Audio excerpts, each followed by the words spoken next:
जय Jagannath. Hello friends, welcome to my channel. आज ये वीडियो आम +3 फास्ट सेमिस्टर केतेटा पेपर एग्जाम हम तो केते मार्क फुल मार्क रहिबो आ को पेपर केते मार्क रहिबो सेही विषय डिस्कशन करबा। तो समस्ते कौन करेंगे, वीडियो को लास्ट जाए देखिए, कहीं भी स्किप करेंगे। ता सहित वीडियो को गोटे लाइक कमेंट करेंगे। जदि कहार या मध्यरु कौनसी भी प्रश्न थी तो कमेंट माध्यम पचारि पारे। देखो आज प्रथम आम कौन करबा ना सेमिस्टर जो फास्ट सेमिस्टर रोचे सेमिस्टर 1 न केतेटा पेपर आपण एग्जाम देबे आमे सेतिके प्रथम डिस्कशन करबा। देखो प्रथम आपनकर मेजर पेपर, मेजर माने कोन आपनकर ऑनर्स पेपर कोन पढिबे, ऑनर्स पेपर 1 आउ 2 पढिबे। देखो ऑनर्स पेपर 1 2 पढिबे बा major paper 1 major paper 2, core paper 1 बा कोर पेपर 2 पढिबे। तो ये आपनकर ऑनर्स पेपर केते मार्क हबो ना कोर पेपर 1 रो 100 मार्क हबो प्लस आपनकर कोर पेपर 2 रो 100 मार्क हबो। तो टोटल एठी आपन केते मार्क मिलला 200 मार्क। तो एठी आपन केवल ऑनर्स पेपर रो 200 मार्क रो एग्जाम देबे। तापर आछि आपनकर माइनर पेपर, माइनर कोन जोटा कुआ होतला इलेक्टिव। एबे से जो एनईपी 2020 लागू होईची, एनईपी 2020 लागू हबा परे सेटा कुआ होची माइनर। आगुर ऑनर्स कुआ होतला एबे मेजर कुआ होची। से भलिया जतले इलेक्टिव को आउतला एबे एबे सेटा को आउची माइनर। तो माइनर रो आपण कोन करिवे, माइनर जे भी जे कोन सब्जेक्ट चूज करथिबो माइनर तो सेही एग्जाम देबे। तो माइनर रो आपनकर थियोरी एग्जाम 100 मार्क रो हबो हला। केते मार्क रो हबो 100 मार्क रो हबो। आपनकर जदि भी एजुकेशन अछि तो आपनकर 100 मार्क रो एग्जाम देबे।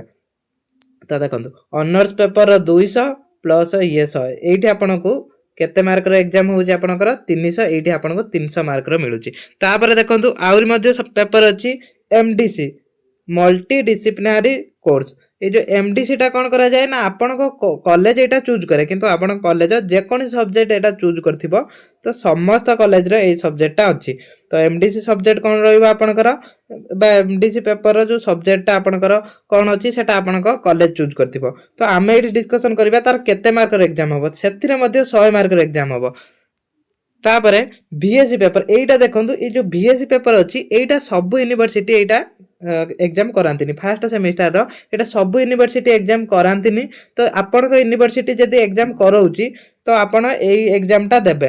तो एठी 100 मार्क रो एग्जाम हबो। परिवेश विज्ञान रो आपण कोन करिवे ना एग्जाम देबे। तो सब यूनिवर्सिटी पाई नुए जेमिति कि एफएम यूनिवर्सिटी एटा हिनथरा फास्ट सेमिस्टर रो।